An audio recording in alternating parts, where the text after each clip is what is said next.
রাজ্যে ৬টি উপনির্বাচন হলো, কিন্তু ৬ জায়গায় আমরা দেখতে পেলাম শাসক আর মানুষের মতামতের উপরে ভরসা করতে পারছে না, ক্ষমতা দেখিয়ে বুঝজাম করে বিভিন্ন অবৈধ পন্থা অবলম্বন করে এগুলোকে জিততে চাইছে। ইন্ডিয়ান সেকুলার ফ্রন্টের পক্ষ থেকে হাড়োয়াতে আমরা প্রার্থী দিয়েছিলাম বামেদের সমর্থন নিয়ে। সেখানে গত রাত্রে থেকেই আমাদের এজেন্টগুলোকে টার্গেট করে তাদের উপর আক্রমণ চালিয়েছে, তুলে নিয়ে চলে গিয়েছিল, দীর্ঘক্ষণ আটকে রেখেছে, মারধর করেছে। গত রাত থেকে কাণ্ড কারখানা চলছে।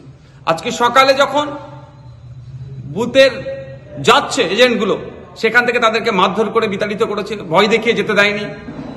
বিভিন্ন অঞ্চলে এই ধরনের সন্ত্রাস তারা সংগঠিত করেছে তৃণমূল কংগ্রেসের মদতে।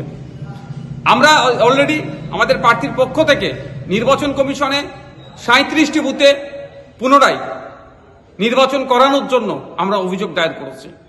শুধুমাত্র হাড়োয়া নয়, আর বাকি যে 5টা বিধানসভায় উপনির্বাচন হয়েছে, সে তালডাংরা থেকে শুরু করে নৈহাটি, প্রত্যেকটা জায়গাতেই শাসক তৃণমূল কংগ্রেসের গুন্ডা দ্বারা, তাদের সমাজবিরোধী মানুষদের দ্বারা নির্বাচনকে প্রহসনে পরিণত করার চেষ্টা করেছে। বিভিন্ন জায়গায়, কোনো জায়গায় প্রার্থী আক্রান্ত হয়েছে, কোনো জায়গায় আপনার বুথের এজেন্ট আক্রান্ত হয়েছে। এইরকম ভাবে মানে ক্ষমতা দিয়ে, জোর দেখিয়ে, কখনো জায়গায় প্রশাসনের সহযোগিতা নিয়ে জেতার চেষ্টা করছে।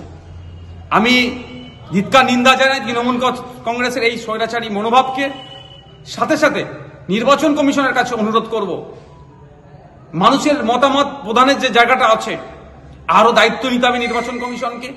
প্রত্যেককে সুনিশ্চিত করতে হবে শান্তিপূর্ণ এবং অবাধ যাতে নির্বাচন, এই প্রত্যেকটা নির্বাচনী ক্ষেত্রে।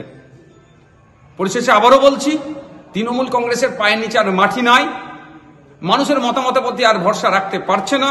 সেই জন্য গুন্ডা, মস্তান, সমাজবিরোধীদেরকে দিয়ে এই বুথ দখল করে, এই বিরোধী এজেন্টকে মারধর করে তাড়িয়ে দিয়ে, প্রার্থীকে ঘিরে চমকানো, ধমকানো, প্রার্থীকে হ্যারাসমেন্ট করে ক্ষমতায় টিকে থাকতে চাইছে। এটা আর বেশি দিন নয়।